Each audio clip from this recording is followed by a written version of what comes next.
Nocturno, un espacio donde les ofrecemos importante información, entrevistas y opinión, bajo la conducción de Leonidas Castro. Bienvenidos.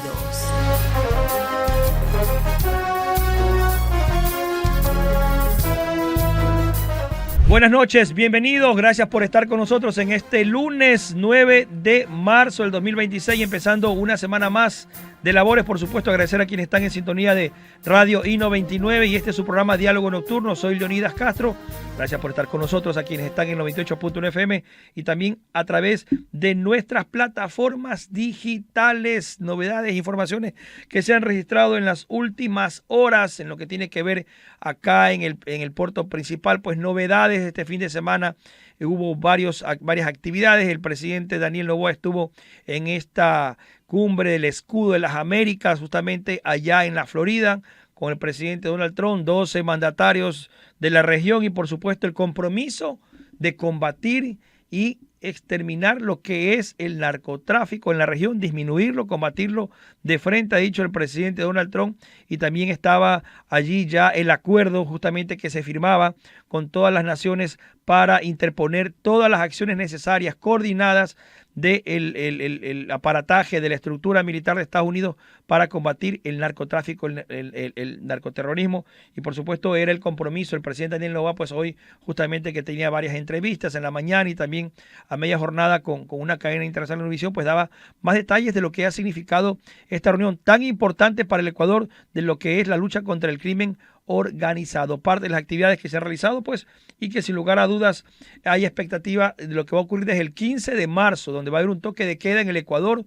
a partir de las 11 de la noche, del 15 de marzo hasta las 5 de la mañana el día siguiente, y durante 15 días, hasta el 30 de marzo justamente, vamos a tener el toque de queda en varias provincias: Guayas, Santo Domingo, Los Ríos y El Oro. Esas actividades justamente son parte de las acciones en conjunto que se van a tomar para combatir al crimen organizado en el Ecuador. Entre otros temas, pues bueno, tenemos también que este fin de semana pues fue trasladado hasta la cárcel del Encuentro el alcalde de Guayaquil, Aquiles Álvarez. Se realizó la audiencia, justamente se retomó esta audiencia el fin de semana, el 7, el 8, pues hubo ya el día de ayer, justamente hubo novedades cuando el juez del Tribunal Penal, pues el tribunal acogió justamente el pedido de fiscalía de la prisión preventiva, cambiar las medidas sustitutivas que tenía de uso de grillete por, aparentemente, pues lo que justificó la fiscalía fue que se había quitado el grillete, incluso cuando hubo el operativo del caso Goleada el día 10 de febrero, fue detenido en su domicilio y no portaba el grillete, además de las casi 3.000 alertas que se habían señalado dentro de esta apelación, pues que supuestamente hubo pues el retiro, en otros hubo también intermitencias y en otras novedades, pues finalmente el juez acogió y el alcalde de Guayaquil, Aquiles Álvarez, desde el día de ayer está en la cárcel del Encuentro. Hoy también habían sido trasladados sus hermanos que estaban en la cárcel de Turi por temas de seguridad. El presidente Daniel Noboa pues justamente lo confirmaba esta mañana, decía que su seguridad pues va a estar mejor allá en la cárcel del Encuentro. Entre otras novedades, pues también lo que ha sido el envío de esta ley económica urgente. El día de hoy el presidente Daniel Noboa envió una nueva ley que tiene que ver con el promover justamente la vivienda solidaria, la vivienda popular. Este es un proyecto de ley que tendrá 30 días para resolverlo la Asamblea Nacional. Y ahora pues justamente vamos con la entrevista de esta noche. Quiero agradecerle por estar con nosotros aquí en los estudios de Radio I-99 al ingeniero Roberto Aspiazu, el expresidente ejecutivo de la Cámara de Energía del Ecuador. Ingeniero, buenas noches, bienvenido, le saluda Leonidas Castro, gracias por estar con nosotros. Buenas noches, Leonidas, y un saludo a los radioescuchas y a su orden. Gracias, ingeniero, por estar con nosotros. Queremos revisar, primero, hay dos temas fundamentales que queremos ver de usted, que es un experto conocedor del tema. ¿Cómo está un poco el tema de la situación del Medio Oriente? Vemos que el precio del petróleo rebasó los $100 en las últimas horas. El presidente Trump decía que ese precio incluso es muy poco para lo que significa la paz del mundo con sus acciones militares junto a Israel allá en Irán. ¿Qué va a pasar con nuestro país con esta elevación del precio del petróleo y lo que está pasando allá en Oriente Medio? ¿Hay ese riesgo también de que se puedan suspender los pasos de los transportes de los barcos petroleros por el canal de Hormuz? ¿Cuál es su opinión, ingeniero? Bueno, lo primero es que hoy el precio del petróleo subió hasta $117 durante el curso de la jornada, pero al final se contrajo a apenas $90. Ha sido la mayor variación tanto para arriba como para abajo en la historia, de manera tal que eso le brinda a usted una pauta de la incertidumbre que hay alrededor del mercado del crudo, del petróleo. Evidentemente, la problemática pasa por el hecho de que las potencias han anunciado o se vieron forzados por las circunstancias del alza de precio a anunciar que iban a liberar sus reservas de petróleo para efectos de contener esta alza del mercado internacional que evidentemente tiene graves impactos de carácter inflacionario por el inmediato aumento que produce en el consumo de combustibles. De manera tal que por ahora eso se ha tendido a aplacar, pero evidentemente todavía no hay certidumbre respecto a que si esta guerra se va a prolongar o si va a haber una solución diplomática. Pero este repunte que ha habido de escenarios en donde el petróleo estaba en menos de $60 a 90 o poco más, sencillamente es algo coyuntural, así hay que verlo. Esto en algún momento se va a estabilizar y veamos qué sucede con la opción de una solución diplomática en Medio Oriente. El presidente Trump había manifestado en días atrás que al menos va a durar 5 semanas según sus estimaciones. ¿Y qué pasa si en lo que está ocurriendo allá en Irán no ha sido tan fácil para Estados Unidos e Israel terminar con el gobierno iraní? Se pensó que con la eliminación del ayatollah y toda su cúpula iba a cambiar, pero no ha ocurrido eso. Es decir, ¿podría repetirse un caso como el de Rusia con Ucrania, ingeniero? Bueno, imagínese usted, cuando Rusia invadió Ucrania, se suponía que en 4 días iban a tomar a Kiev, la capital, y han pasado desde entonces más de 4 años y siguen batallando. Eso le da una pauta de que en un escenario bélico como el que estamos atravesando, como mundo, pues evidentemente hay un factor mayor de incertidumbre respecto a cuánto esto se va a prolongar, porque la guerra tiene una proyección regional, desde el punto de vista que Irán estaba atacando con drones y misiles a los países árabes del Golfo Pérsico, a todos. Igualmente a Turquía hoy se derribó un otro misil en lo que tiene que ver con esta otra nación de la región y ha llegado con sus drones hasta Chipre, de manera tal de que todavía hay un factor de incertidumbre notable alrededor qué es lo que puede pasar y creo que se están activando canales diplomáticos con el concurso de potencias como Rusia, China, Francia, para tratar de encontrar una solución diplomática y procurar que esta situación no se agrave más aún. A nivel de país, a nivel de Ecuador, ingeniero Aspiazu, ¿cuánto nos beneficia un precio de petróleo alto porque hay ingresos mayores por la producción que tenemos, aunque está caída? ¿Y cuánto nos perjudica por la importación de derivados?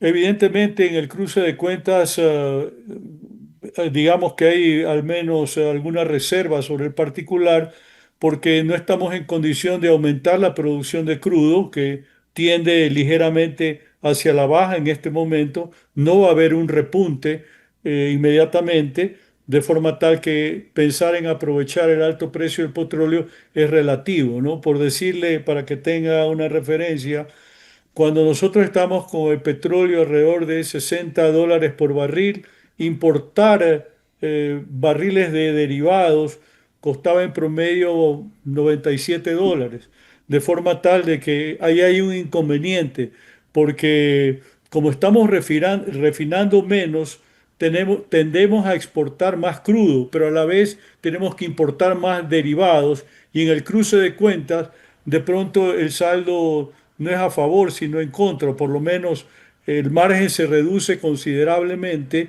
y en lo que tiene que ver, bajo las actuales circunstancias, la comercialización interna de combustibles también supone un desafío porque la regulación vigente que determina alzas o bajas fija un techo de 5% hacia arriba o un piso de 5% hacia abajo. Pero con los incrementos que ha habido, digamos del 50% en el precio del crudo, evidentemente eso tiene un impacto directo sobre el precio de los derivados y tenderían a incrementar más de forma tal que el subsidio también va a perjudicar el balance de la renta petrolera. El trabajo que tenía que hacer, por ejemplo, el Ecuador tiene que ver un poco con mejorar la producción. El presidente tenía también algunas metas, ha señalado que hay algunas trabas en las leyes, volver a concesionar campos como el de Sacha, podrían ser una alternativa para mejorar la producción y tener mejores ingresos.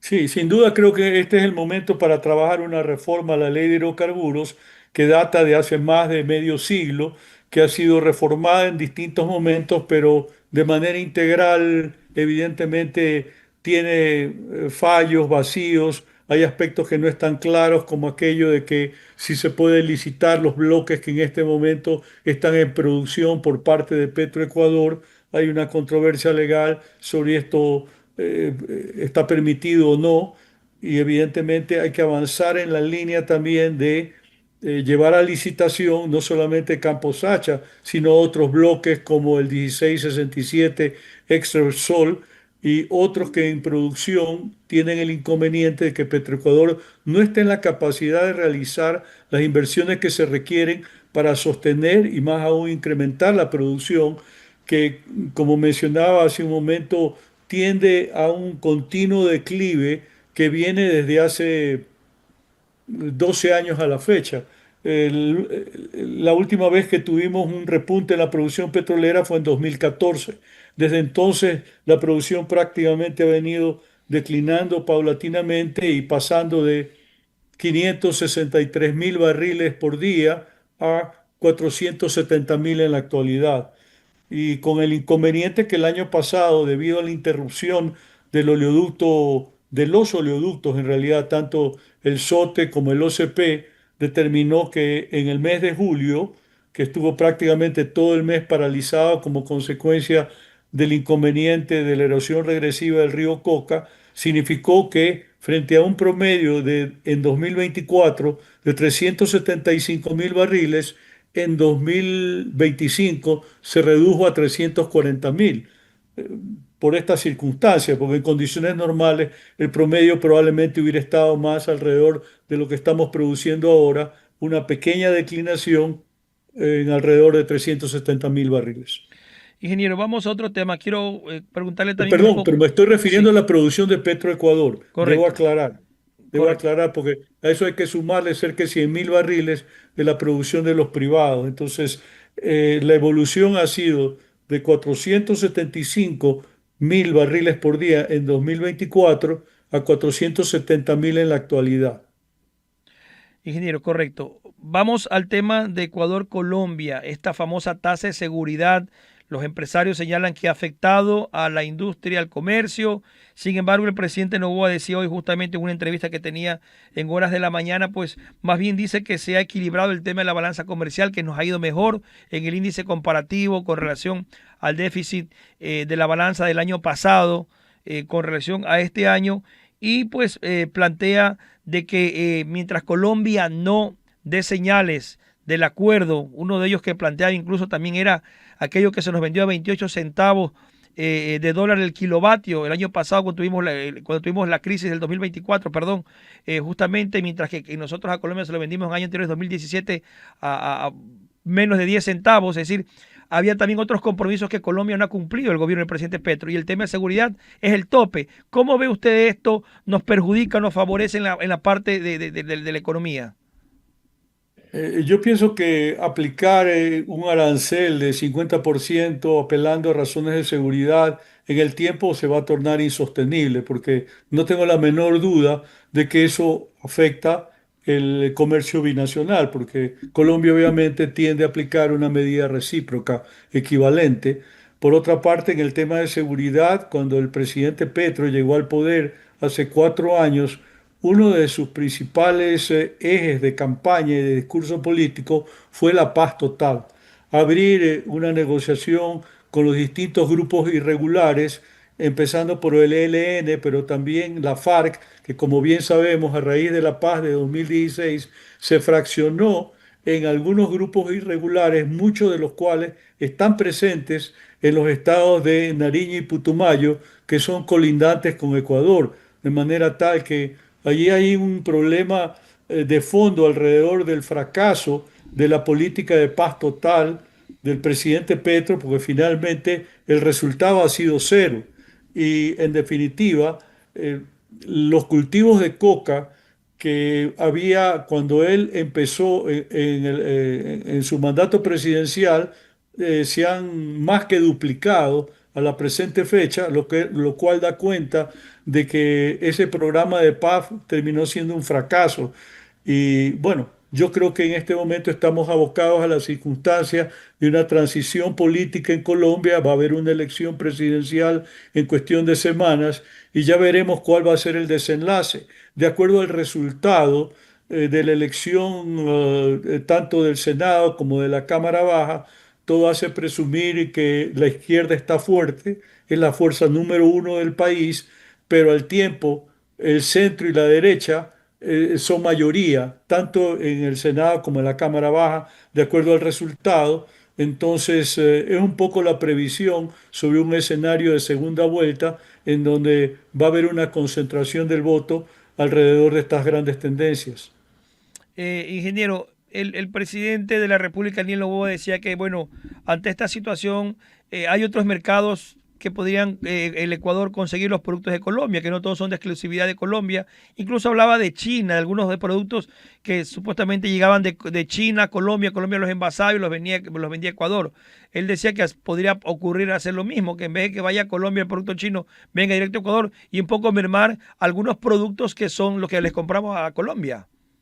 Vamos a ver cuánto tiempo dura esta medida del arancel del 50% como tasa de seguridad. Ojalá que esto no se prolongue en el tiempo porque finalmente se origina mucho desvío de comercio, pero como entenderá, hay perjuicios, como por ejemplo en el caso particular de los transportistas de Carchi, que son los más fuertes del país en lo que tiene que ver con transporte pesado, que evidentemente están amagando a cada rato respecto a la posible adopción de una medida de fuerza, de manera tal de que una medida de esta naturaleza complica, bueno, la relación bilateral por un lado, pero también negocios que son perfectamente legítimos, tanto de ida como de vuelta. Pero es inevitable lo que usted está señalando, que se produzca como resultado un desvío de comercio. Y si resulta demasiado caro comprar a Colombia, se compra a terceros países. Es lo que siempre sucede, pero hay que pensar también en las exportaciones ecuatorianas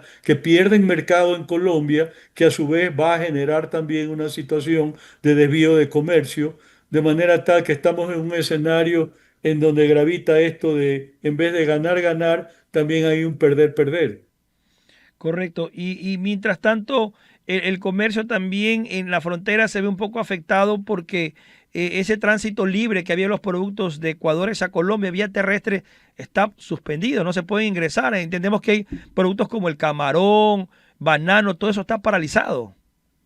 ¿Sabe qué? Es que la gente, el común denominador de las personas, no conoce cómo funcionan las fronteras en términos de integración. Es un mundo muy activo, en el sentido de que para la gente de Carchi y de Nariño, bueno, pues hay mucha familiaridad, inclusive hay relaciones de carácter familiar, personales, de negocios, es decir, hay un intercambio, una conexión muy fuerte entre una comunidad y otra, al punto tal de que de modo propio no se distinguen tan radicalmente como uno desde los centros de poder aquí en Ecuador, que son Quito y Guayaquil, vemos este fenómeno a la distancia, de manera tal de que la frontera funciona de modo propio con un espíritu de enorme integración, de intereses recíprocos que naturalmente bajo una circunstancia como la actual están afectados y desde luego en la perspectiva de la representación empresarial aspiramos que esta situación se normalice lo antes posible, lo cual debe darse más aún bajo las circunstancias que mencionaba que Colombia está en un periodo de transición política. Un poco podría incidir si hay un cambio de gobierno en Colombia, ingeniero, en el que estas medidas puedan cambiar y variar más la presión que le ha metido el presidente Trump justamente a Gustavo Petro antes de que deje el poder. Evidentemente que sí, porque le decía hace un momento, Petro no ha cumplido su tarea. A cuenta de la paz total, abrió espacios de negociación con los distintos grupos irregulares que hay en Colombia, en donde hay una situación que aquí de repente no se la lee tan cabalmente desde el punto de vista de la fortaleza de estos grupos, que controlan territorios enteros. O sea, aquí en Ecuador ese problema no se ha dado de una manera tan extensiva como sucede con la frontera sur de Colombia con Ecuador y la frontera oriental con Venezuela, en donde también hay grupos irregulares que están totalmente empoderados y que se valen mucho de esta condición fronteriza para tratar de sacarle provecho al máximo de sus actividades ilícitas, de narcotráfico, de secuestro, en fin, es una situación, como le digo, difícil de comprender, inclusive para nosotros que nos hemos contaminado con la problemática de los grupos irregulares colombianos que están dedicados al cultivo de la hoja de coca y a su procesamiento. Finalmente, ingeniero, y el trabajo que hay que hacer a nivel de Ecuador también, mejorar la productividad, mejorar los incentivos también al sector empresarial, industrial, es fundamental en este momento de coyuntura con los colombianos, que es nuestro quinto socio comercial. Tenemos Estados Unidos, luego vienen los países de Europa y Colombia es nuestro quinto socio comercial. Es decir, no es un negocio menor el que perdemos con Colombia. No, en general, cuando uno tiene estos procesos de integración, tiene que tener agendas internas para mejorar la productividad, la competitividad, de manera tal que este es un tema que tiene que ser procesado para efectos de afrontar los desafíos del futuro que se vienen dando a través de procesos de negociación que Ecuador está concluyendo con países como Corea, Emiratos Árabes Unidos y que a la vez ha abierto con otros países como Rusia, como Canadá, de manera tal que hay una agenda comercial hoy por hoy muy activa que procura una mayor integración de Ecuador en el mundo y creo que hay que continuar con esa dinámica porque estamos viendo el resultado. Creo que con mucho el acuerdo con China también ha sido un factor muy positivo. Ha incrementado la demanda del camarón, del banano en el mayor mercado mundial desde el punto de vista del número de consumidores y eso se refleja en las cifras, en donde Ecuador por primera vez en su historia, o probablemente en la historia reciente, pues tiene una balanza comercial no petrolera tan favorable como la actual, que permite afrontar los desafíos que hay respecto al comercio internacional y a las adquisiciones, al pago que tiene que hacerse en divisas en cuanto a las adquisiciones que se hace del exterior. Correcto. Muchísimas gracias al ingeniero Gracias. Roberto Aspiazo por estar con nosotros. Que tenga usted una buena noche. Hasta la próxima, ingeniero. Buenas noches. Muchas gracias. Buenas noches. Llegamos así también a la parte final del Diálogo Nocturno. Agradecerles por su gentil sintonía. Hasta la próxima.